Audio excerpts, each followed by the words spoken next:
Hello everybody. I see that we are having a very beautiful weather here in Calgary, 28th of June 2012. June, right? 12. Perfect. How are you doing, Mr. Steve? I'm doing great, thank you. How are you, Yark? I am always good, always good. Good. Welcome back. I know that you had already had a privilege and possibility, and we are very honored to have you second time on our webinar. Previously, you had a seminar with us last year, right? Yeah, it's great to be back. Thanks for having me. Perfect. Thank you very much. That's our pleasure. So, what are you going to talk about today? Tonight we're going to talk about private mortgage lending. Basically, how to get involved with becoming a private mortgage lender. What's all involved with analyzing deals, kind of looking at the different risks involved and potential returns, and then further information just on a few of the the key points with private mortgage lending and what to do to get started. So definitely, for all you guys, I can tell you one of the most important thing: real estate investing. Everybody's goal as a real estate investor to become a hard money lender. Simple as that. You don't do much. You lend the money and you make money from it. So Mr. Steven will be teaching you guys about how to do so. Perfect. So. Great. Well, thanks for the again for the opportunity. I'll begin by well, let's just hop right in. If there is any topics that that I talk about or go over and you'd like a little bit more information on, we can take some questions at the end. But if there's a topic that I'm discussing that that you need to address right away, feel free to raise your hand, and we'll pause briefly to take a question just to make sure that everybody's on the same page. So basically, private mortgage lending, we start with the basics. So what is a private lender? When we talk about private lending, generally it's people, individuals, or small corporations that lend out money and basically become the bank. So for mortgages in Canada, which is basically what we're going to be talking about, generally anybody can become a private mortgage lender. You don't need any special qualifications. There are some restrictions in a few provinces. I know Saskatchewan, they prefer that their lenders all get registered.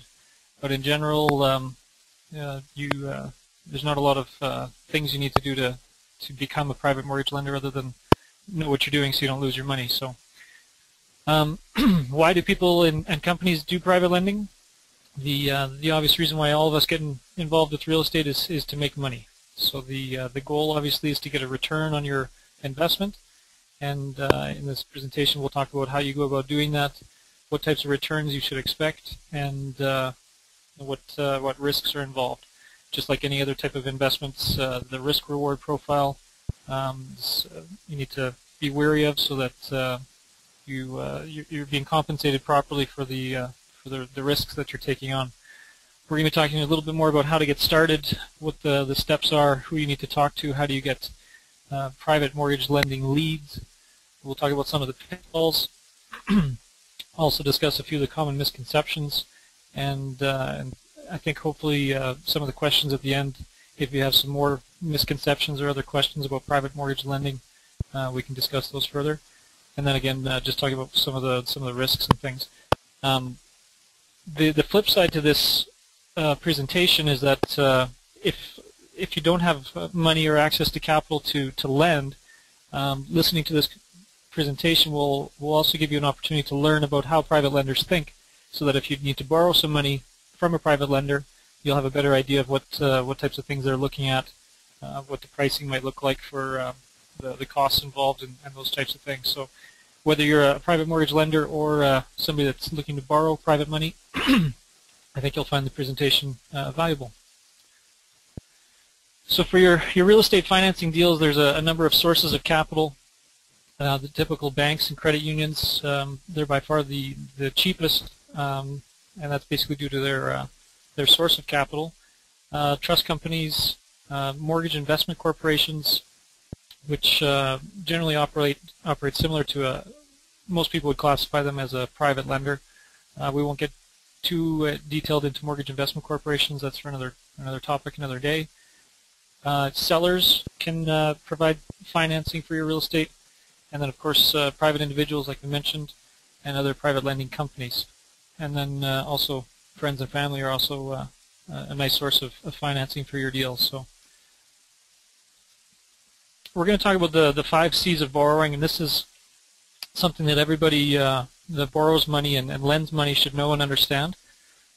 These are in the financing world, these are the 5 C's that generally most institutions and everybody looks at to determine the risks and what type of lending the borrower is qualified for and capable of. So first of all, you've got your capacity, which in general terms we're talking about lending on single-family homes. We'll use that analogy moving forward just to keep things fairly simple. So the first question the lender is going to want to know is can you make the payments? So do you make enough income to cover the payments, or is there enough rental income coming from the property to make the payments? Second is capital. So is the down payment large enough? Generally, most lenders have a loan to value that they're comfortable lending in, and basically that loan to value will determine the amount of equity that's required or the amount of down payment. There are some lenders that will lend up to 100% loan to value. Those are more complicated deals, and we'll get into those, but generally they're looking for some down payment, some equity from the borrower to show that they have some skin in the game. That's a term that you'll hear in the financing world quite a bit. The lender generally wants to know that you're committed somehow, and that's usually through a down payment. Next is collateral. What is the security worth? So that's getting into appraisals and valuations of properties, trying to determine, is this house worth $300,000 or is it worth $400,000, and what using that as security to secure the mortgage, the private financing. What value does it come in at so that you're comfortable with security? Next is character. Do you have a good reputation? Are you professional? Do you have a good credit score? Credit's the next one, but generally the character is talking about your your ability to carry on business as a reputable person. So obviously somebody that's fraudulently misleading people and doing things like that, that's a poor character. That would be negative. And obviously somebody like a doctor or a policeman or a lawyer, generally in society we accept as somebody having maybe a higher standard of character than most. Well, maybe except for lawyers. We're not always sure about them. The fifth is credit, and this is your credit history and your beacon score. Most of you probably are aware of how your credit score is calculated. There's a number of items that they take into consideration. How long your accounts have been open, how many accounts you have, the balances, your payment history, how many inquiries you've had on your credit report in the past, all those types of things. And obviously somebody with higher credit, generally the risks involved are less, and somebody with poor credit, the risks involved with lending to them are much higher. So the 4 general types of lenders that we talk about are A lenders, B lenders, C lenders, and then I kind of throw in a 4th one as loan sharks. Those are people you want to just generally avoid. So tonight we're going to be talking about C lenders, which in a general sense we would just call private mortgage lenders, or which, under there falls the private individuals, the mortgage investment corporations, and mortgage syndicates. And we'll talk a little bit more about syndicates later. So the private lenders in general in the market today in Calgary and Alberta, and every market's a little bit different. It works just like any other market. Supply and demand basically determines the market. And but in Calgary and Alberta in general, the first mortgages returns that you should expect are between 5 and 12%, and second mortgages between 8 and 24%. Now, don't get too excited about the 24% those deals don't come along too often, and generally the risks involved are quite high. So you really need to know what you're doing. I'd say for second mortgages, for your first deal or two, you should be targeting a return of between 9 and 12, maybe 14%, depending on the size of the deal. The risks involved. So we're going to talk about a number of the risks. This is a bit of an overview here, but there's a number of risks involved. The main one that most private lenders are concerned with is market risk. Generally, most private lenders, the reason that people are going to a private lender is because of one of those. They've got issues with one or more of the 5 C's. They may not have good credit history. They may not have a large enough down payment. They may have had a bankruptcy or had a blemish somewhere in their past, and so for whatever reason, the A lenders and maybe even the B lenders have decided they're not going to lend to them, and so they're looking for some private financing. So the market risk generally speaks to the value of the asset, and this is something that, for all intents and purposes, the borrower has no control over. It's basically the market. If the market goes down, like we've seen in the States for the past 5 or 7 years, the borrower has no control over that. So that's just pure market risk, and that's something each lender should be aware of. Is that if you are loaning money secured by real estate, the market could change, the values could depreciate, and your asset that you're secured against is no longer worth what you thought it was, and consequently there's a risk of you losing all or some of your money. Default risk, this is when your borrower doesn't make payments, and generally this doesn't hamper the initial investment, your principal that you've loaned. This is speaking more just to your return on investment, so the interest rate, the monthly interest payments that they're making. Just in general, most private lenders will lend, let's call it, say, $50,000 second mortgage. Generally, that second mortgage will be a 1-year term at, say, 12% with interest-only payments each month. There's not a whole lot of private lenders that do amortizing loans because they like to keep their money working for them. And so if you amortize a loan, each month you're paying down the principal, and so the lender has small pockets of principal that they basically aren't earning a return on, and they got to try to lend that out again. So in general, most private lending deals are done in interest-only payments with no reduction in the principal as time goes on. So you need to be aware of default risk. There are some lenders out there that don't really care much about default risk. They view private mortgage lending as the mentality they use is a loan to own, which is a term thrown around a little bit, but basically it's when the lender's goal, or they look at the worst case scenario, it's saying, if I loan $50,000 as a second mortgage against this house and I end up owning it, am I comfortable owning it for the first mortgage plus the second mortgage? And so that's why some private lenders out there will ignore default risk. So they may lend money to somebody with a high probability of defaulting or not making their payments each month. So insurance risk is something you need to be aware of. It's not generally when the mortgage is funded, you request confirmation that they have insurance. The lawyer will ensure that they make the insurance company aware that you're a second mortgage holder and that you're listed as the second payee, second loss payee, so that if there was a loss, if the house burnt down, for example, that the insurance would cover to pay the mortgage and ensure that you're secured that way. There's other risks: foreclosure risk, collection risk. If somebody does go into default, if they start to miss payments, there's times, periods, and there's capital expenditures, legal costs, all those types of things that go into trying to recuperate your capital, and so you need to be aware of those risks as well. In general, for private lending, deal sizes, first mortgages can range I guess in theory they could range anywhere from say 5,000, but most first mortgages you don't see them much smaller than 150,000 in the urban areas. In smaller towns and smaller rural areas, you might see first mortgages that's say a $50,000 first mortgage secured against a $80,000 property, for example. But in general, you'll see first mortgages in the range of about 100, 150, all the way up to about $1 million.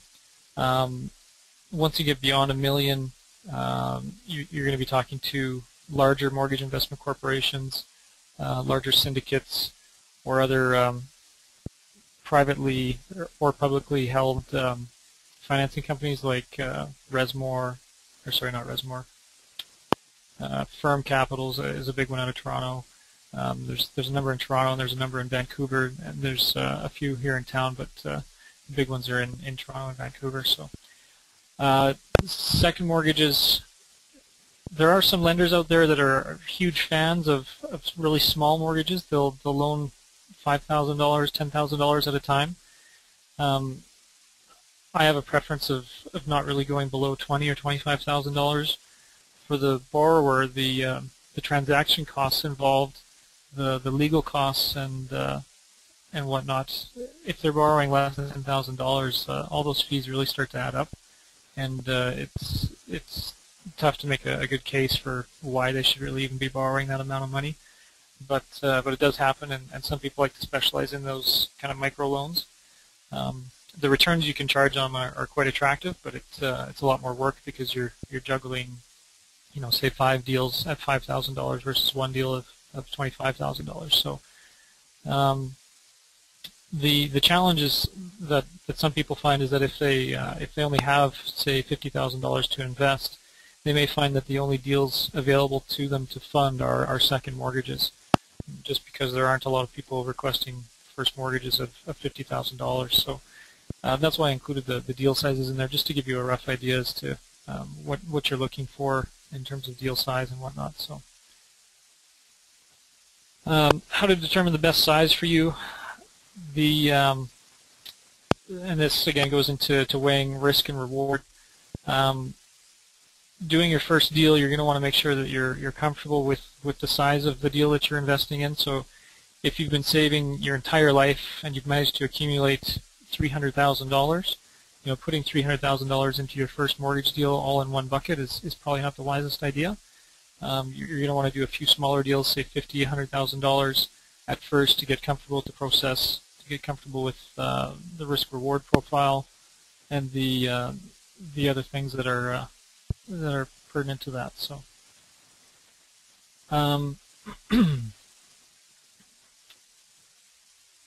so next is your ability.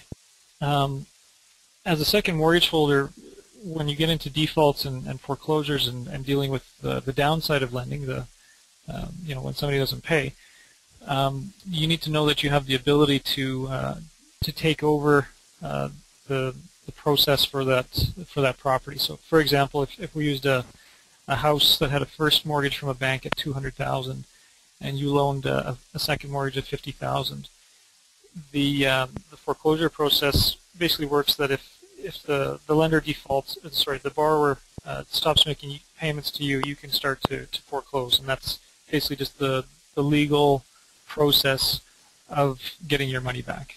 And the foreclosure process can sometimes be fairly short. Sometimes it can drag on for 6 months, 12 months, 2 years, just depending on, there's a number of factors, and every jurisdiction is a little bit different. But your lawyer can make you aware of those risks and those timelines further as you get more involved. So, but you need to know that you have the ability to, in that same example, if the borrower also was not making payments to the first mortgage to the bank, that bank has the ability to start the foreclosure process as well. And so, in general, you want to know that you've got the ability to either pay out the bank completely or keep them current. And basically what that does is that gives you the ability to stick handle the foreclosure process. We've seen a number of deals where somebody had say $100,000 mortgage behind a substantial bank mortgage of say $1 million secured against a large property say a $1.5, $1.7 million property, and they didn't have the ability to keep the first mortgage current, and so now the first mortgage holder is stick handling the foreclosure process, and they have little to no say as to what happens with that property. And so worst case scenario, you see actually the first mortgage holder foreclose and either take title, in which case everything else behind them is wiped off, and you would lose all your principal and interest and any costs that you'd incurred. Or if the property is sold, there may be the balance owing after the first mortgage is paid out. The balance would go to the second mortgage holder, and in most cases that may or may not cover your full principal, and so that's where people start to lose money. So being aware of those risks is obviously an important factor to private mortgage lending. HELOCs, so home equity lines of credit. This is something that you're probably aware of, and there's some gurus out there, there's some people out there that strongly encourage leveraging your personal residence to lend money. I'm not a huge fan of it. Basically, the idea is that if you own your home and you've got equity in your home and you've got a home equity line of credit, you can take the equity of your house, say take out $100,000, so you're borrowing at 3 or 4%, and you can lend it out at 10 or 12%. And that's great if you can make that spread work, but the risks involved generally are they don't make it worthwhile, especially if you plan on living in a house again, which most people do.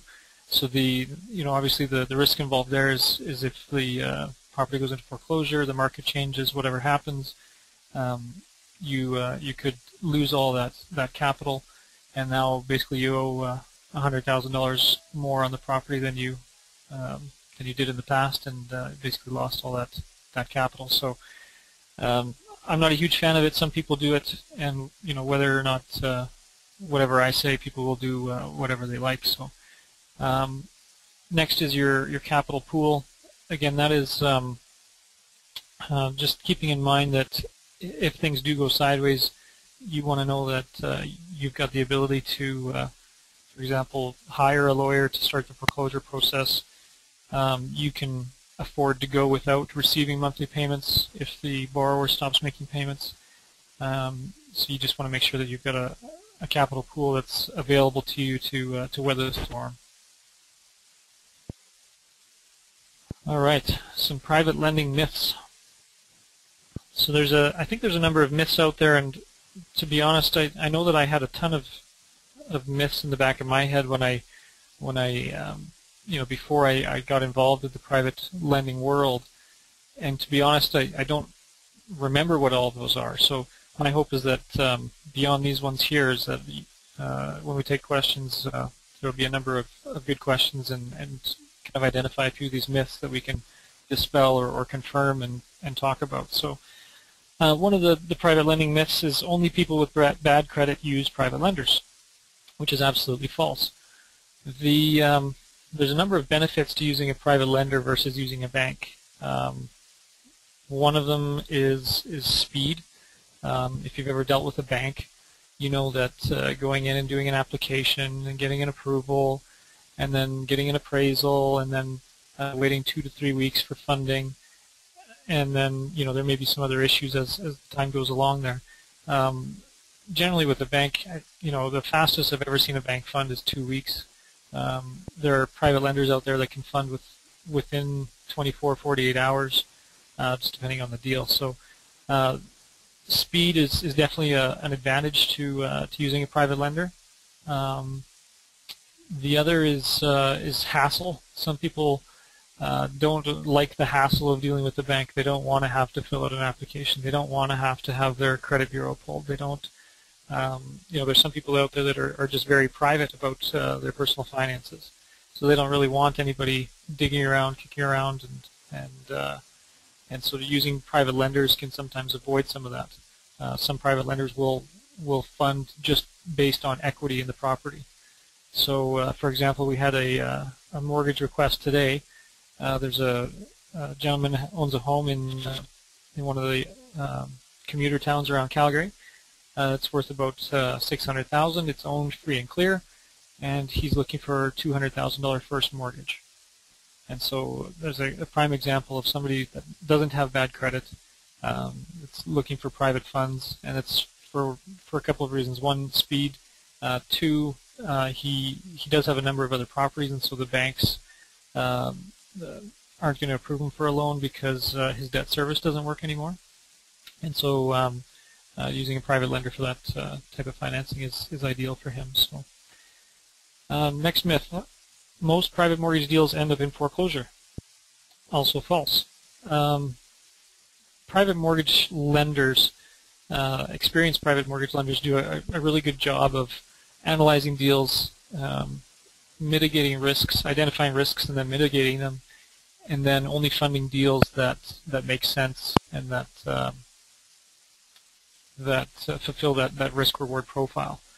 So, the number of private deals that end up in foreclosure, there's not really any stats on it because there's nobody out there collecting stats on private mortgage lenders because they're private, and that's one of the reasons why private lenders like to do private lending, is because in general they do stay private.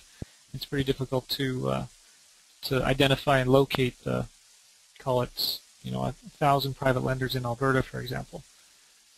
There's not a forum to do that. So there's obviously a number of bank mortgages that end up in foreclosure, and there's obviously some private mortgage deals that end up in foreclosure. So I wouldn't say that most do. I'd say, in fact, that most don't. And generally, the private mortgage lending will lead to bank financing. For example, somebody may have poor credit, and so they'd like to get a mortgage with the bank, but at this time the banks won't approve the loan based on the credit rating, and so they go to a private lender for a one-year term, and during that 1 year they're able to fix up their credit, and then at the end of the term they go back to the bank. The bank says, "Yep, you fixed your credit.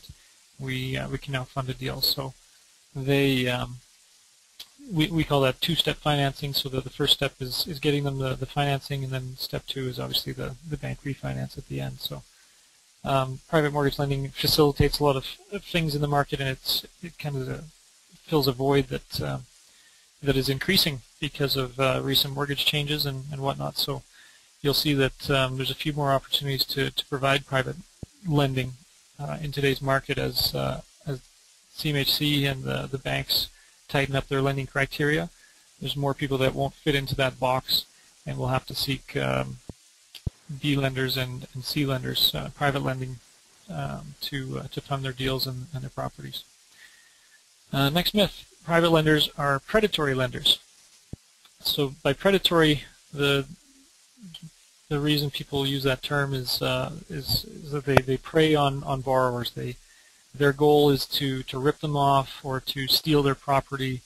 The only reason they're in the mortgage lending business is to make people's lives miserable. Just 1 second, I have some water here. So the myth that all private lenders are predatory lenders is definitely false. In general, most private lenders are in the business to earn a return on capital, but there are definitely some predatory lenders out there. Their goal is to loan to own, so they loan a mortgage on, call it $1 million secured on a nice parcel of land, near Calgary, 160 acres, for example, and their goal is to own that property for $1 million, knowing that the property is worth substantially more than that. So there are a few predatory lenders out there. Obviously, be wary of those, and if you're looking at getting into the private mortgage lending world, I would suggest not becoming one. Next myth: private lenders only finance high ratio mortgages. So that would be, in general terms, higher than 75% loan to value. So that is definitely false. Private lenders, depending on the area and the market, most private lenders will not go beyond 85% loan to value for a typical single-family home in an urban area.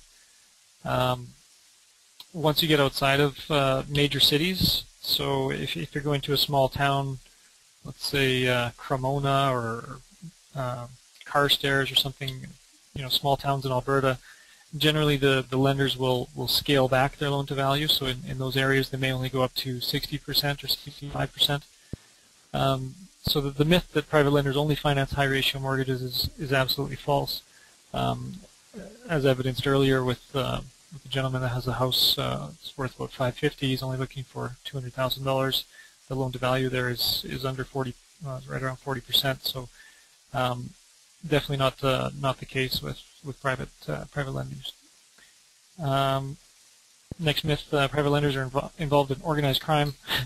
I think that may be a myth out there, but in general, most private lenders are regular, everyday people that have some capital and want to gain a return, and they're just looking for a good return on their investment secured by real estate. So if there's any other myths that you have, we'll take questions at the end, unless somebody has a really awesome one they want to talk about right now. But for now, we'll move on. So we've talked about a few of these things. Why would somebody use private financing? The poor credit is obviously it's probably the number one or two reason. I'd say in general the debt consolidation is probably the number one reason. And there's a number of reasons why private lending works to solve that problem. When somebody goes to apply for a mortgage at the bank, and they're carrying a bunch of consumer debt, so personal lines of credit, auto loans, credit card balances, all those things show up on the credit report, and they affect their credit, so they'll bring it down. And even if you've got good payment history, just having all those things sitting on your credit report will bring the score down. So a debt consolidation with a private second mortgage, what that does is, so let's use an example again of they've got a first mortgage of $200,000.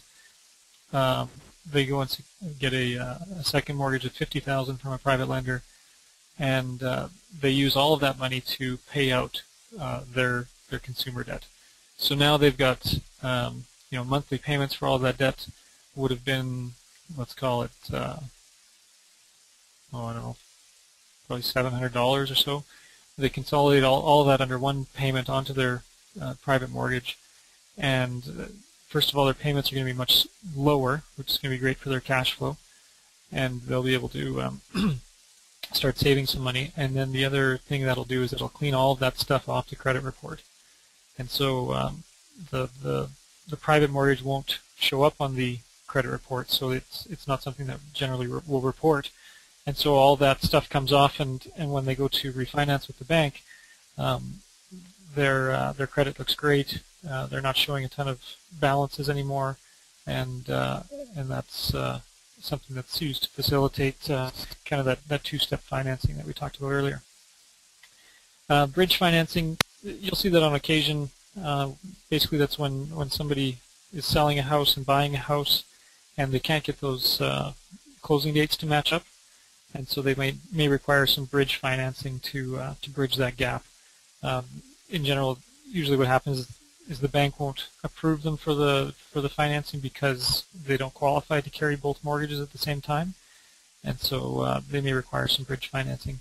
It happens on occasion, but it's not a deal that we see a lot of. Equity takeout.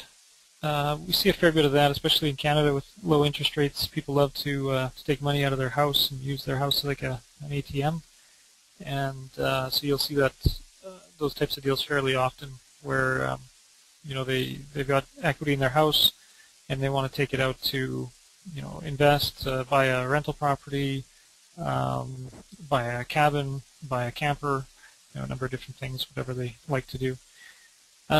Construction. Again, one of those areas that is very specialized for private lending, but there's a number of reasons why people use private lenders for construction. So if somebody wants to build a house, say an infill, there's a number of things that they need to do to qualify for bank financing to get construction financing. And if somebody can't fulfill all those requirements, then they may seek private financing for those types of deals.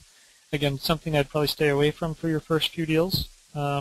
unless you have a construction background, in which case it'd be a great niche to get into.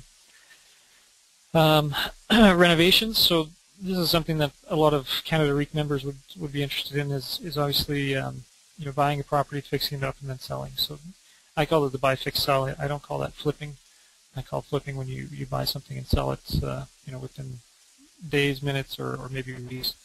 But a buy, fix, sell is a great opportunity for somebody to get private financing. It's short term. They don't have to deal with the bank. Banks generally don't like short-term deals. They love to earn interest for years and years and years. So that's another reason why people use private lenders is if it's a shorter-term deal. After the bank's been paid out on short-term deals 2 or 3 times, they're just going to say, hey, look, we're not interested in doing any more of the short-term financing for you. We're in the business of lending money.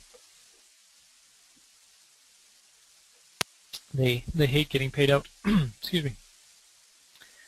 To purchase income property. So again, another reason people take equity out of their home to purchase other income property, and which I think is a good strategy if done properly.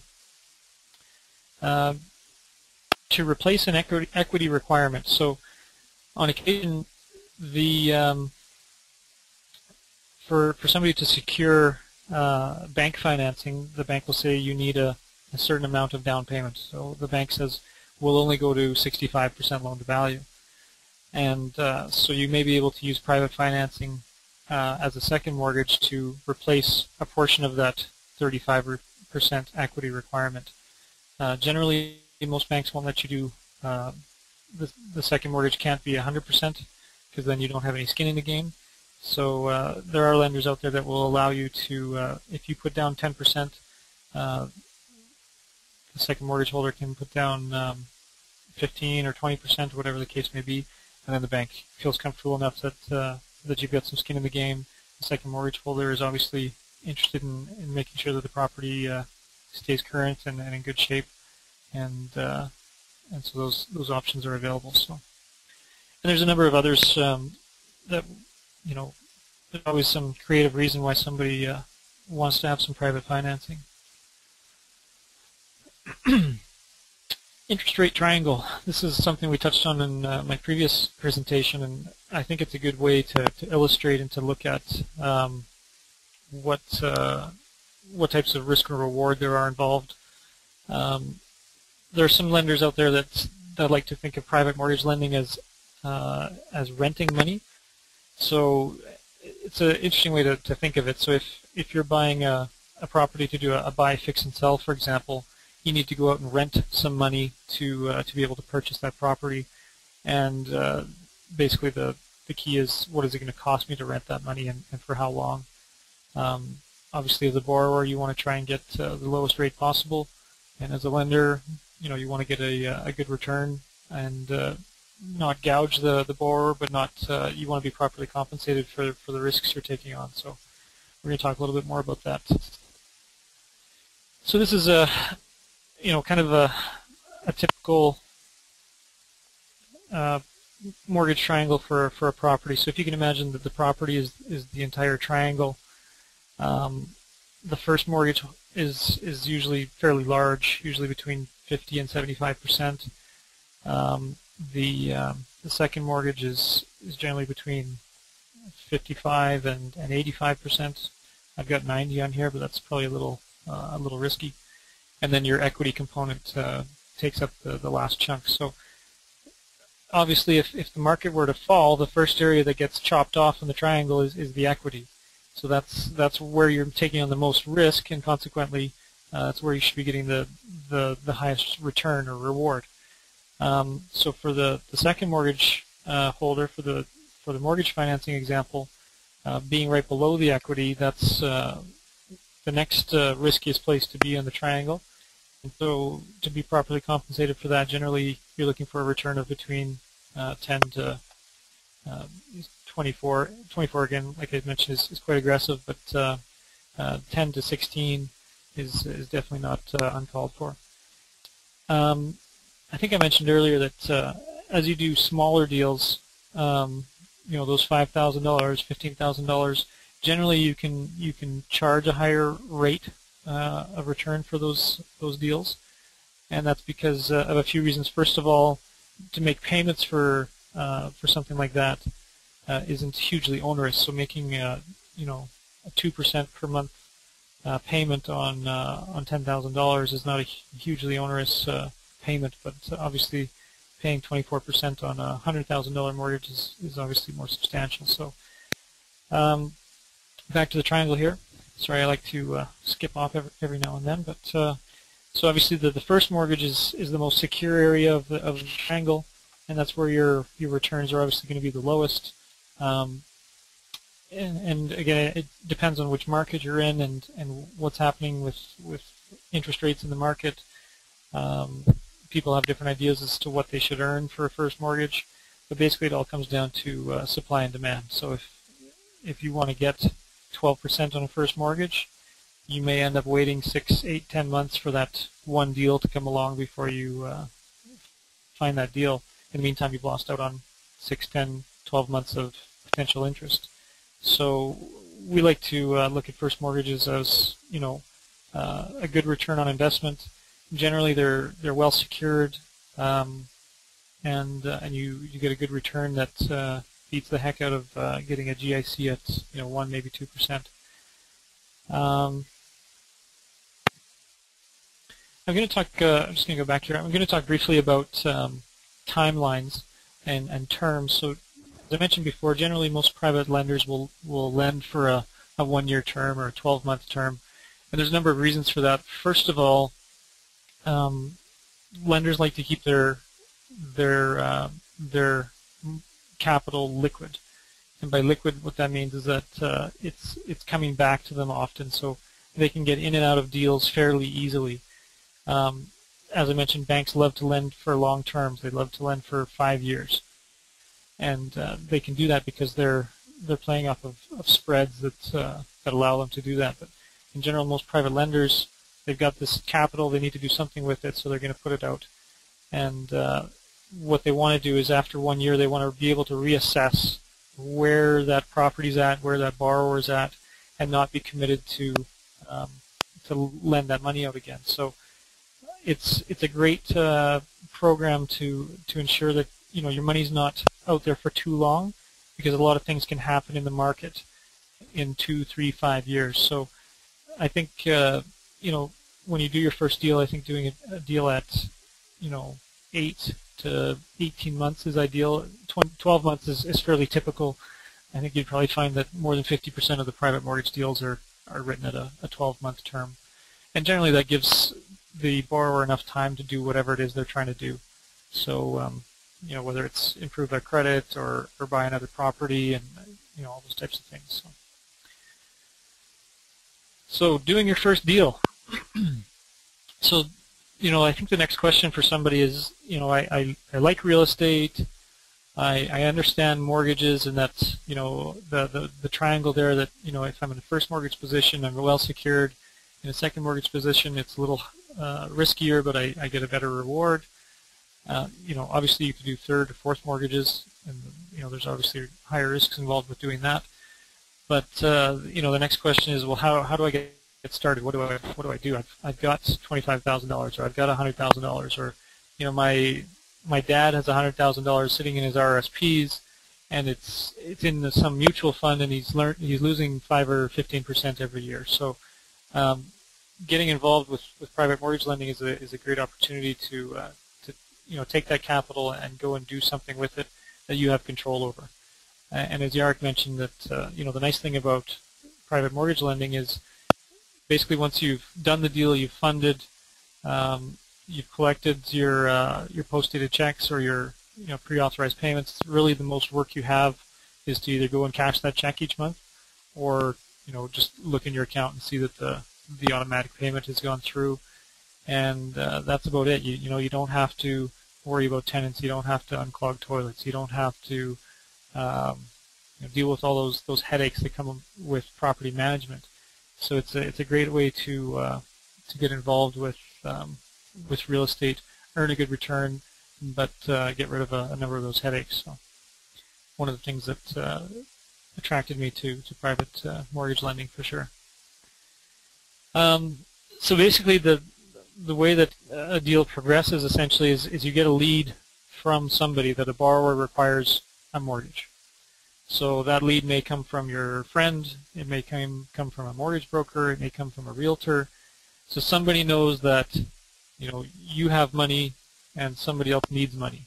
Or it might be somebody that just comes directly to you and says, hey, I could really use $30,000 to refinance and do this, this, and this.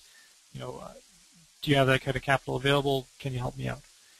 So the next step is obviously to gather the important information. So to analyze the deal and to figure out what it is that you're looking at, what risks are involved, what is the security, all those types of things. So you're going to gather all that important information, and we'll get into a little bit more detail as to what some of that stuff is and what you should be looking for.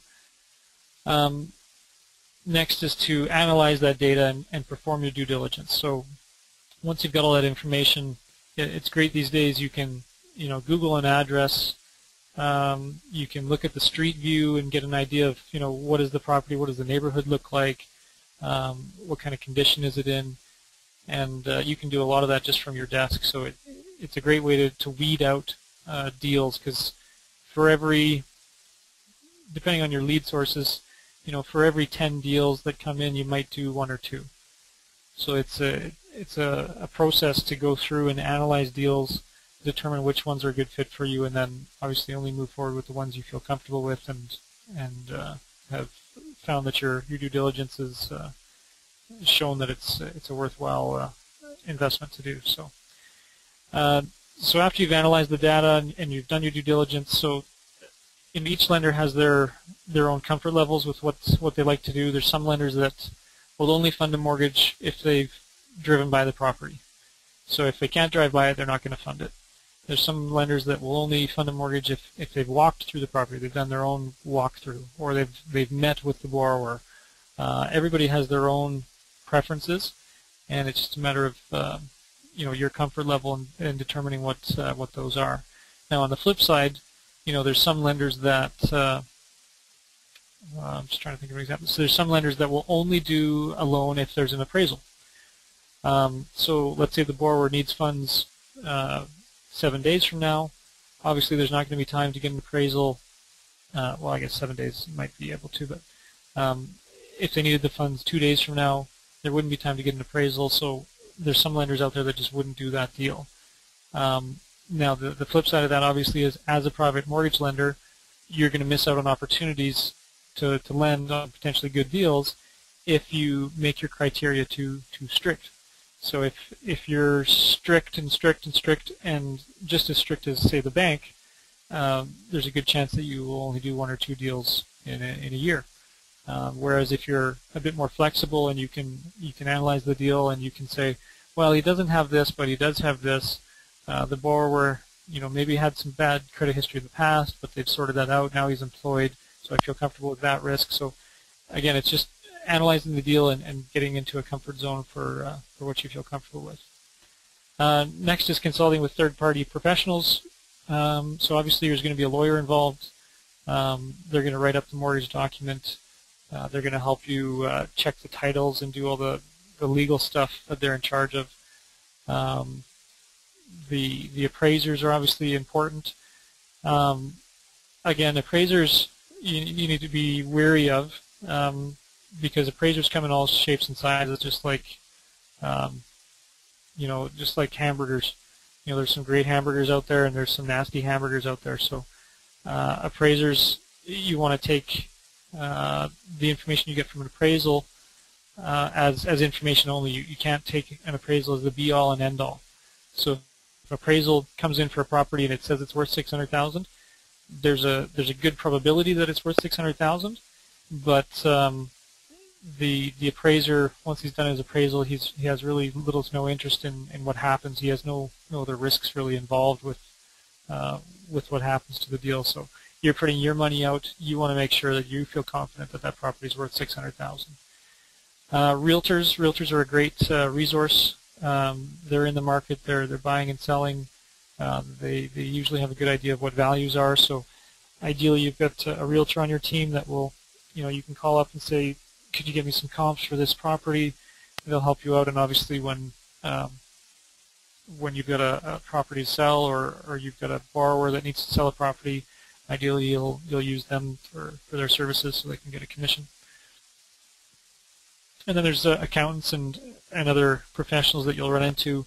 If you're doing a commercial deal, for example, you may need to analyze the company's financial statements, and so you might run that over with your accountant to determine the feasibility of the cash flows to support the debt and whatnot. Determine the cost of capital and other terms based on the risks involved. So this is kind of where now you've analyzed the deal. You realize there's some risks involved. You're comfortable with the risks. Now you basically price the loan, and this is a bit of a trial and error thing. Again, part of it is based on supply and demand. So if you analyze a deal for a second mortgage and you say, yep, I'll fund it, but I'm going to charge 32%. Obviously, the borrower may have some concerns with that, knowing that he can go to another private lender and likely get the deal funded at 16%. So obviously, determining the cost of capital or what the interest rate is going to be for the loan, that's something that takes a bit of practice and market knowledge, and just something you need to develop between you and the borrower, and usually a mortgage broker that's sourcing the deal or bringing the deal to you. So, and again, that's all weighed in with the risks involved. So we'll get into a few examples here later and talk about some pricing. And talking about pricing, and when I say pricing, I mean the cost of the loan, so the interest rate or the return that you're going to request. It's really difficult to talk about it on a national scale because each market is so different. So where private capital may be fairly available in the Calgary area, in Ontario, maybe not so much. Maybe everybody's got their capital invested in RIM shares or something ridiculous. But so the idea there is to make sure that you're on par with the market and you're not very high over the market, and you're not extremely below. You're basically pricing yourself where you need to be to get a deal done. And again, it's just like anything else in real estate and any other kind of business. It's a negotiation. So it's you may say, based on the risks, I really think the second mortgage should be priced at 16%. The borrower may come back and say, well, I'd really like to only pay 12, and so you guys may determine that 14 is sufficient and agree to go based on that. So, so then, getting your borrower to agree to the terms. So once you've come up with the terms, then it's a bit of a negotiation process to get everybody to agree. Once that's done, you basically instruct the lawyers what the details of the mortgage is. The lawyers draw up the documents. The money goes over. The borrower goes in and signs the mortgage documents, and then the deal is funded. And of course, your name and mortgage gets registered on the title of the property, and that's your security. So the owner can't finance that property or encumber that property in any other way, obviously, without your mortgage being in priority position to that. So, and then the next step, like I mentioned, is just cashing checks. That's the nice thing about it. Once you've done all the upfront work, which is really the bulk of the work, once you've funded the deal, there's few things that you need to do to keep an eye on it. Now, obviously, just like any other property, you want to keep an eye on what's happening in the market. You want to make sure that if you funded a deal in Regina, you want to make sure that all of a sudden property values in Regina didn't drop 10% last month. And if they did, you want to be aware of that and determine the best course of action to prevent potentially losing some of your capital. So next question is, so I like all that, I understand the process, and where do I find a private lending deal? So the best source and the most likely source is going to be from mortgage brokers. And there's a number of obvious reasons for that. People are talking to mortgage brokers looking for financing, and if they don't fit in with the bank, because for most borrowers they'd like to borrow from the bank because they're so cheap, if they don't qualify with the bank, then the next option the mortgage broker has is to call up his favorite private lender, which hopefully will be you.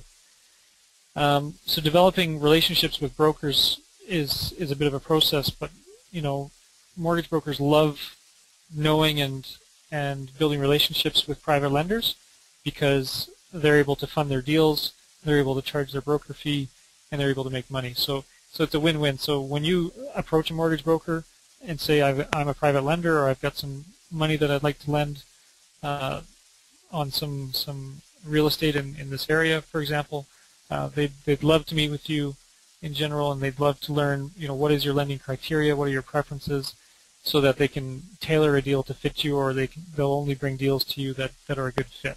The worst thing is having a mortgage broker that sends you every weird crap deal that is just useless and does not fit your profile whatsoever. In those cases, what you need to do is just educate the mortgage broker and say, the reason I don't like this deal is because it's in Nunavut and I don't fund outside of Alberta. The reason I don't like this deal is because the loan to value is 95%. In this area, I prefer to stay below 75%. Or, there's some lenders that only do first mortgages. So, again, it's just working with the brokers to make sure that they understand your lending preferences, and then working that relationship. Now, on the flip side, if a broker sends you a deal and it matches your criteria, and you find some reason not to fund it, it's not very likely that mortgage broker is going to call you again when the next good deal comes along. So you want to make sure that you're responsive, that you're talking to the broker, you're giving feedback quickly, because like anything else in the industry, it's competitive. The borrower's talking to that mortgage broker. If that mortgage broker doesn't have some answers for him within, sometimes as little as 1 or 2 days, that borrower may go to another broker or may start looking for other sources of financing. So, you want to be on the ball when it comes to sourcing new deals, and you want to be able to provide good and quick feedback for each deal as they come in, so that the brokers know that you're ready and willing to fund for that right type of deal. So, realtors are another good one. They're obviously dealing in property exchanges and know of deals that come up that require private financing. Lawyers are another good source. We get a few deals every now and then from lawyers that say, I'm closing this deal. It's supposed to close 2 days ago. The financing didn't come in. Could you contact the borrower or contact the broker and talk to them and see if there's some way that you could sort this out? And basically for the lawyer, it does two things. It makes sure that there is a transaction so they feel good about charging their fees, and it also helps out their client to get the property bought or whatever it is that they're trying to do. Another example of where to find a private lending deal is Castle Mountain Properties. Our company, we buy real estate on a regular basis, and we're always looking for new sources of private capital to buy our properties. We are short to medium term, so again, we love the banks, but on occasion the banks don't like our short-term deals, so we look for private lenders to help finance some of our properties.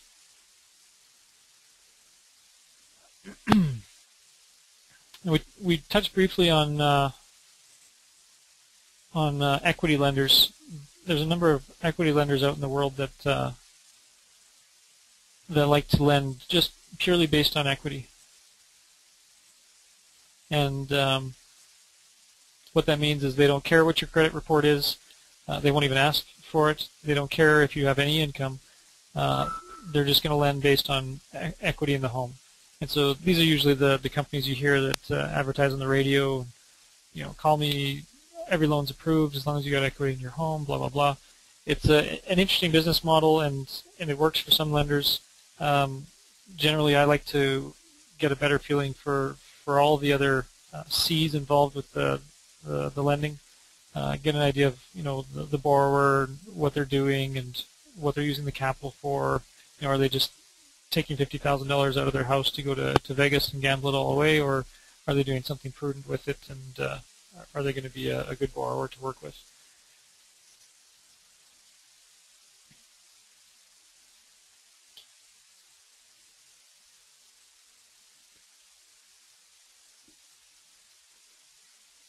Now, another great way to get involved with private lending is through vendor financing.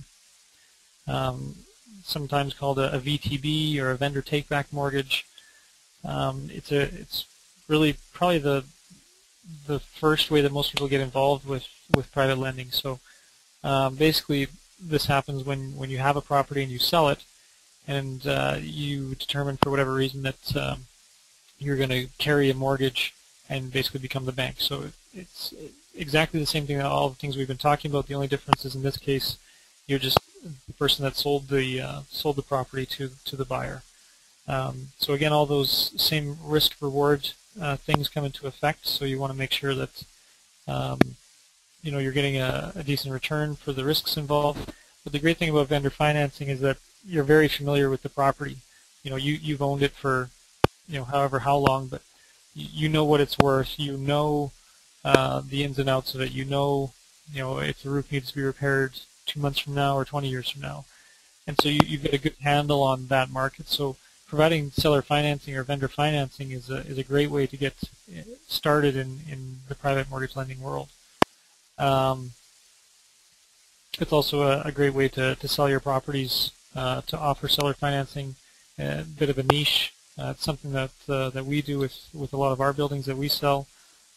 We offer seller financing basically to make it easier for investors, buyers to buy their first multi-unit residential property. And so you can buy a fourplex, for example, from us for as little as 5% down. Obviously, once we've reviewed your application and are comfortable with those risks. RRSP mortgages. So this is something that a lot of people are interested in because in general there's not a ton of Canadians sitting here with $100,000 in their savings account. A lot of people have already invested or put their money into their RRSPs. So the great thing about Canada is that basically any mortgage registered on a Canadian property is RRSP eligible. The only time that it's not is for non-arm's length mortgages. So you can't do an RRSP mortgage to your brother or your wife or yourself. But basically anybody that you don't know, any arm's length transaction, you can use your RRSPs through a self-directed RRSP, through Olympia or B2B Trust or another one of these trust companies. You can self-direct your RRSP that way and basically fund the mortgage from your RRSPs. It's a great way to earn a great return in your RRSPs, which is basically tax deferred, and again, just another avenue to leverage your return. So there's some lenders out there that really like low risk mortgages, and so what they'll do is they'll fund, say, a $300,000 first mortgage at 4% out of their RRSPs, but effectively because of the tax deferment and their tax savings each year, the return to them may be say 5.5% or 6%. So they're able to price their money a little bit cheaper than most, and so that way they're able to attract the best deals. Everybody's again got their own preferences, but we love working with lenders that understand the risk reward of a good solid first mortgage at a reasonable loan to value of, say, 50 to 60%. There's really no reason why people should be paying more than 7 or 8% for something like that. Let's see if we can get the next slide to work there. Syndication. So mortgage syndications you may have been involved with in the past. They've been quite popular over the past, a number of years, but basically a mortgage syndication is where more than one person invests money into a syndicate or a group of people to do one loan. So let's say that Bob has $100,000 and he'd really like to loan it or lend out the money, and but the only good deal he can find is $1 million deal. So what he does is he talks to 9 of his buddies that also have $100,000, and each of them put in $100,000, and they fund the $1 million mortgage. So that's called a mortgage syndication. Very popular for larger mortgages, generally, $250,000 up to, $5 million sometimes. there's risks involved with syndications, just like any other mortgage, but it does provide some diversification. So if you've got $1 million that you'd like to lend out, and you don't want to put it all in one deal, you can put $100,000 in 10 different deals, and that way diversify. You don't have all your eggs in one basket. The mortgage syndications have become a little bit more difficult to do as of late. There's new regulations with regards to how somebody would put a syndicate together. Generally, it's a mortgage broker or some sort of finance company that's putting the mortgage syndication together, and it's become more difficult and challenging and onerous to put that together due to securities regulations. All right, so getting started, you want to do your own private lending. Offering vendor financing, as we mentioned, is a great idea. Doing RSP lending, buying and selling mortgage notes is another great way. So buying a mortgage might sound a little funny, but basically a mortgage is basically it can be viewed as an asset. So just like a house is an asset or a bar of gold, if you lend money, you hold a mortgage. A lot of people like to call them notes, or they bought a note or they carried a note or whatever. So if you fund a mortgage, for example, and for whatever reason you need that money liquid, so let's say that you did a $100,000 mortgage, and all of a sudden there was this medical emergency and you needed to come up with $60,000 to pay for a medical bill. You could sell that mortgage to another private lender. So you can sell that mortgage, and basically what happens is the buyer of the mortgage you guys would come to a price agreement. They would put their money in trust with the lawyer. The lawyers would register a transfer of mortgage, and basically the new owner of the mortgage gets registered on the title, and now they become the lender. Banks actually do this quite a bit. They package up their loans and then they sell them off. So some of you may have had loans from lenders and got a note in the mail saying, ABC company is no longer your lender. We are your new lender. Please make all future payments payable to us. So it happens quite regularly, and there's a number of reasons why you may want to buy or sell mortgages. We're getting close to our time here, and maybe what I'll do is hold off on talking about advanced private lending for maybe another time, or to answer some questions if people have any questions about these types of things. There's a few other examples that I've got here, and but I think what I'd like to do is take some questions. If there's some questions, make sure that everybody's on the same page and we've answered everybody's questions to make sure that everybody understands what it is I'm talking about. Unfortunately, sometimes I talk about things on a higher level because it's just what I do all day.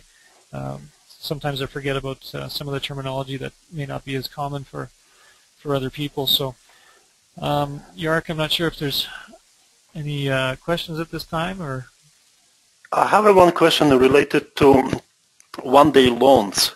Can you elaborate more about that? And is it possible? Is it legal? Say one-day loan. James is asking. One-day loans? Yes, it's called one-day loan. James, to be honest, I'm not familiar with a one-day loan. James, can you elaborate? Unfortunately, he doesn't have a microphone. Oh, okay. The way how I see it is more likely to you have to close one deal, and you have to have it, within a short period of the time, like $20,000-$30,000, in order to close the deal. That's what he write at this moment. Oh, I see. Yeah. So, I mean, when you fund a mortgage, you can, as the lender, you get to determine how long the term of the mortgage is. So, if a borrower needs money for 2 days, yeah, there's definitely no problems with doing a mortgage for 2 days.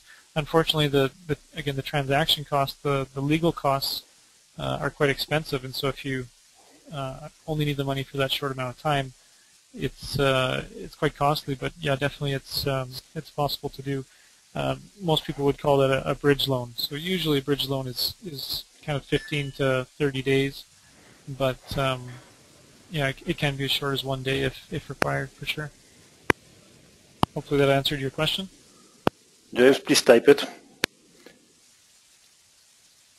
Okay, thank you very much, James. And I have another question. Can you tell and talk more about charges and what are the reasonable fees for it? So I assume you're talking about lender fees. That's right. Yeah, okay. So beyond, I didn't touch on lender fees tonight because I wanted to just talk about interest rates, because generally when people do private mortgages, that's usually what they're interested in, is putting their money to work for a certain amount of time. Another great thing about private mortgage lending is that on occasion you can get the opportunity to charge what's called a lender fee. And a lender fee in the States, they call it points. A lot of the banks in the States charge points up front. We're lucky that most of the Canadian banks, you don't have to pay lender fees for residential deals. When you get into commercial mortgages, if you're buying a 10-unit apartment building, generally your lender is going to charge you a lender fee. And basically the lender fee, the idea behind it is it's a fee charged by the lender to compensate them for the time, the effort, and the expenses incurred analyzing and underwriting your deal. So as a private lender, as you get further and further along in doing deals, you may analyze 10 deals a week, and you may only be able to fund 1 or 2 of those. So basically the idea is that you can charge a lender fee to that borrower for the time and effort put into analyzing all these other deals that didn't work out. And above that, underwriting their particular deal. So when you get a deal, usually within 30 to about 20-30 minutes after you've analyzed some of the high-level details, you have a good idea if it's a deal that's going to fit or not. So, you know, if it's a deal in Northwest Territories, you know, right now I know it's just a deal I wouldn't do, so it doesn't take me long. But, you know, sometimes you'll spend 2, 3, 4 hours analyzing details and checking out properties and comparables, and so that time and effort that you exert doing that, generally there's an opportunity to charge a lender fee. And lender fees, they're again they basically range just like interest rates, depending on the market and depending on supply and demand. So, you know, if you've got a great borrower who, you know, maybe would qualify at the bank but doesn't want to go through all those hassles, you know, if you price out a mortgage for him and say it's going to cost him 12% interest plus a 2% lender fee, he may say, well, I'm not interested. I know I can get 12% from somebody else and not have to pay a lender fee. So just like interest rates, it's something that's negotiable. And for what I would recommend for your first few deals is not to charge a lender fee. And there's a couple of reasons for that. One, if you charge a lender fee, all the costs to the borrower increase. And so it becomes more and more onerous for a borrower to borrow money. So generally, if a mortgage broker is bringing you a deal, he's going to charge a fee. So he's going to charge his broker fee. And then if you're charging a lender fee, and then your interest rate, you tack all those up, and sometimes that just makes the deal too onerous for the borrower. So my recommendation for the first few deals is not to charge a lender fee. And what that'll do is your mortgage broker is going to love you, because he's going to say, oh, I can get this deal done 2% cheaper than anybody else because I've got a lender who doesn't charge a lender fee. And as you get better and better and better at funding mortgages, you become more valuable. And at that point, I think then you can start charging lender fees. Again, lender fees are usually based on a percentage point of the amount that's advanced. So for a $100,000, I'm just trying to think of a good example. So, for example, the gentleman that I gave the example, he wants $200,000 for a first mortgage on his house that's worth $550,000. So obviously the loan to value is very low. The interest rate we're charging is very reasonable. he's happy with it. He doesn't have to go to the bank. Well, he doesn't qualify at the bank because he doesn't debt service because he has too many other properties, and so the lender fees that you charge there obviously need to make sense to the borrower. And the way that the lender fees usually work is you tack everything on, you add it all up, and you determine what is the cost of capital for 1 year. So for that deal, for example, let's say we're charging 6% interest for the first mortgage. The broker may want a 2% fee, and then the borrower may also want a 2% fee. There's some lenders out there that they just like to match the broker fee. So if the broker decides to charge 2%, then the lender wants 2%. And as a rule of thumb, I think that's a reasonable rule of thumb to use. It doesn't always apply, obviously, but that's a good way to go. If your mortgage broker is charging a fee, find out what he's charging. If he's charging 1%, then it wouldn't be unreasonable to charge 1% as a lender fee. But again, just keeping all those things in mind, the cost to the borrower, and if the costs become too onerous, is that going to price you out of the market? In which case, you might not be able to get the deal done. Does that answer your question? We'll have to wait for the answer. Okay. Well, the other thing I was trying to allude to is that if you're doing a large mortgage, let's say $1 million mortgage, charging a 1% lender fee, that's a substantial amount of money. Whereas if you're doing a $25,000 mortgage, charging a 1% lender fee is very minimal. So generally, the smaller the deal, the higher the lender fees, because obviously a percentage of $100,000 is much less than 1% of $1 million. So the smaller the deal, the bigger the fee generally, and once you get over the $1 million mark, usually you don't see lender fees beyond 2%. Most of the time it's about 1%. But again, it just depends on all the other things going on in the market. I hope that answered your question, James. I see. Thanks. Thank you very much. I have a Jason online. I'm going to just unmute you. Hello. Hi, Jason. Hi, how are you doing? Great, thanks. Good. I have a question regarding getting set up, because I believe that the deal will present itself at the right time. However, you should meet with the lender and set up,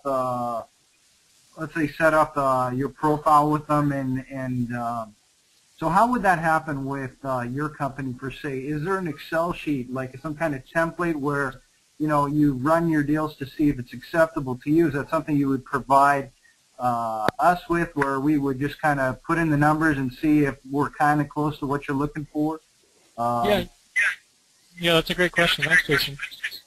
The easiest way to answer that is yes. Most borrowers, especially borrowers that are in the business of real estate, they usually have a template or a general idea of what they're willing to pay for mortgages. So, yeah, definitely, you can contact me at the office.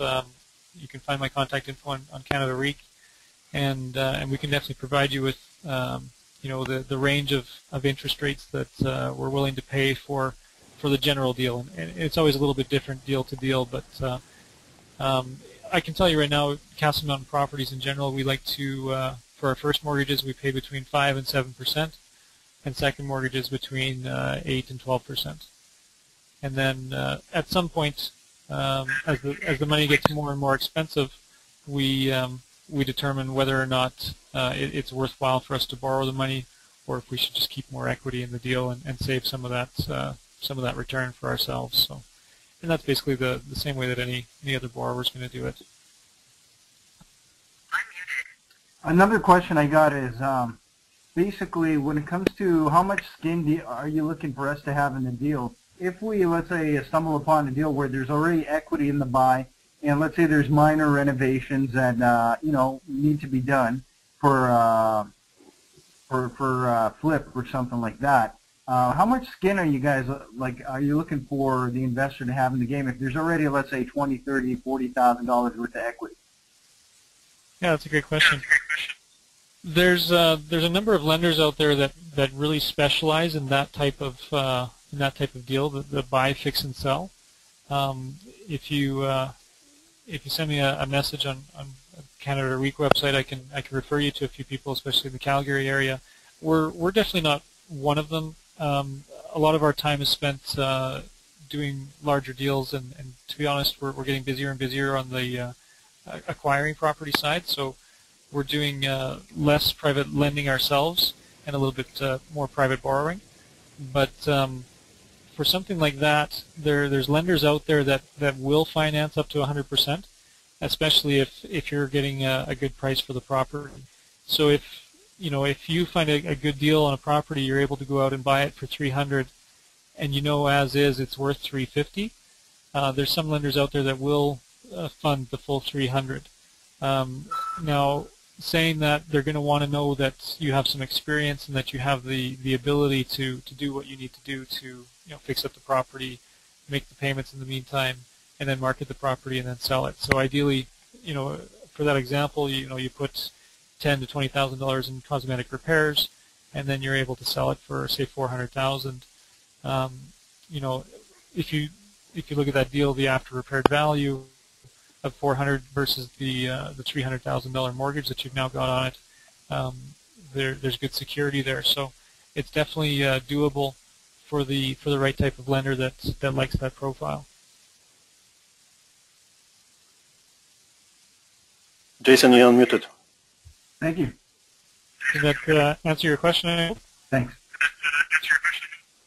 Yep. Great. These are great questions, guys. Keep them up. Sorry, Jason, I have to mute you and unmute you because you have so much feedback, so that is the best way to do so. Okay? I have Mr. Serge. Yes, you are unmuted. Hi there, it's Marina for Serge. Just wanted to ask, can you give us a referral of the lawyer who deals with all the fees for this kind of transactions? Yeah, good question. Now, generally there's, in whatever area you are, if you're in Calgary or wherever you are, there's always going to be some real estate lawyer that does real estate deals, and the majority of them will be able to do private lending transactions as well. So the mortgage that they do with TD is very similar to the one that they'll do for you. And so in general, you can use any real estate lawyer that you like. But if you're looking for somebody that is familiar with private lending deals and does a fair bit of it and can understand some complicated things, if you're getting into wrapped mortgages and blanket mortgages and agreement for sales and all those types of things, yeah, definitely send me a message on the Canada REIT website, and I can point you in the right direction, especially in Calgary.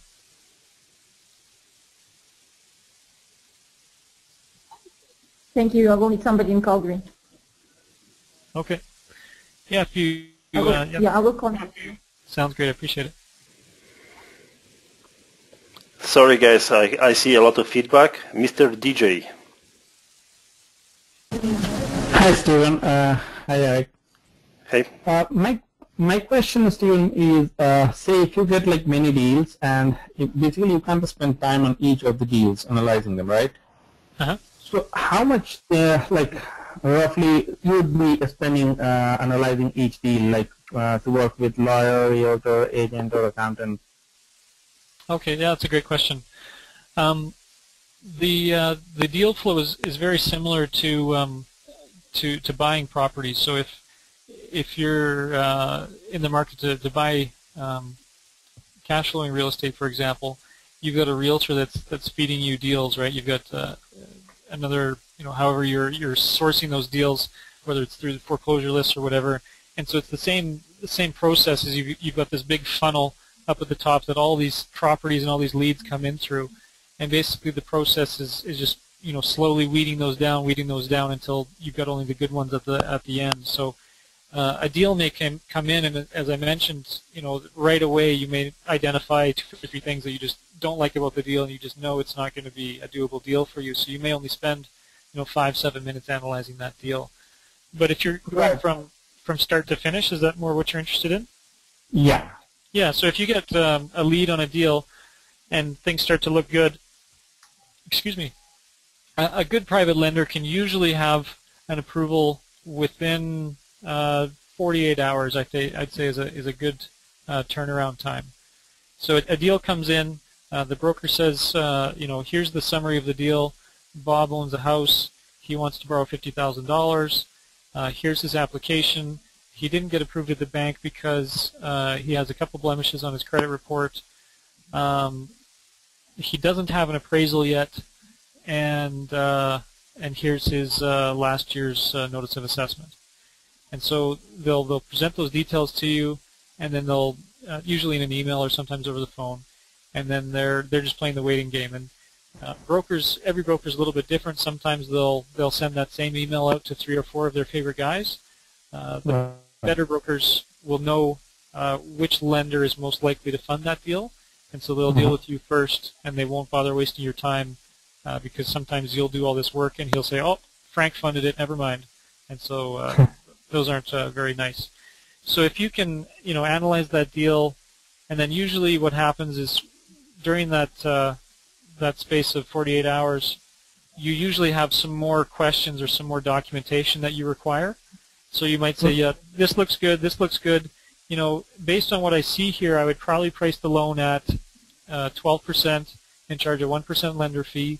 But what I need to see before I can approve it is I need to see an appraisal, and I need to see that he has no personal income tax owing or something like that.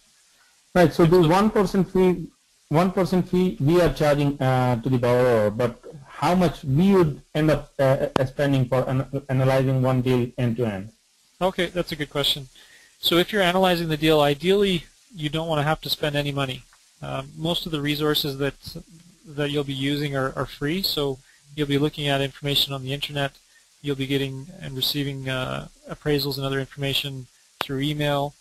The borrower will pay for his own appraisal. There's no reason for a lender to pay for an appraisal. That would just what about lawyer and an accountant? Yeah, another good question. So if you determine that you want to have a third party review some of the information and engage, say, an accountant, a third party, you would choose to do that at your own cost, and that to have an accountant review that, it might take him an hour, and he might charge you $200 or $300 for that. But in general, I'd say 90–95% of the deals, the borrower will pay for the legal costs, and so there's no cost to you to have your lawyer draw up the documents and do all the legal stuff. Okay. All right. So in your term sheet and in your commitment letter, whatever you use to offer the financing, you will basically spell out all those details that the borrower is responsible for all the legal costs. The borrower is also responsible for getting title insurance, for example, and so basically over time and working with your team, you'll be able to develop all those details that need to be into a commitment letter to make sure that everybody knows what's happening and who's paying for what. But in general, you shouldn't really have too many hard costs other than some of your own time. Okay. Thank you. Yep. Good question. Hopefully we got some more like that. There is no more at this moment, so if there is a last minute, last call, like in the pub. Anyway, I will be very honest with you. I can tell you this information, we never had such kind of presentation. And after seeing you presenting that, I can tell you a lot of good information. And definitely there is anybody who is listening at this moment, I do really encourage to listen again.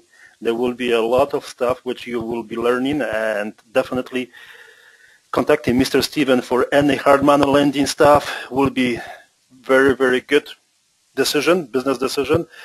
Just for your information, guys, Mr. Steve is second after Shelley Hagan. You are one of the first members of Canada REIC, right? Yeah, I can't remember. You mentioned that I'm definitely one of the first few that signed up back in the day. So definitely, good to know. You don't even have a. You are below the 100 number, so there is all right. Double digits.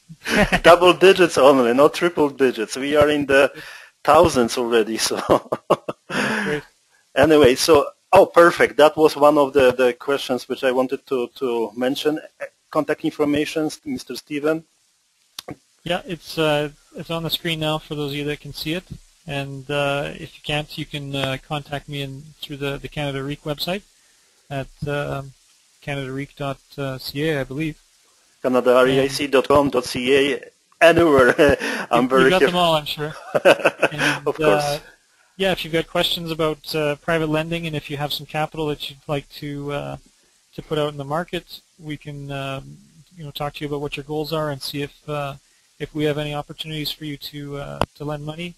And because we're in the real estate game, we also get opportunities to lend on third-party deals as well. So, for example, we had a few of these deals come in today that either will fund or will pass on to some of our investor friends. So, be happy to chat with you about some private lending opportunities. And of course, Castle Mountain, we also sell income-producing real estate as well. So, if you're looking for a 4-plex, an 8-plex, a 12-plex, and up to right now we've got a deal going on a 40-unit building. So we've got a number of opportunities coming down the pipeline, and again we offer seller financing, and be happy to chat with you about that as well.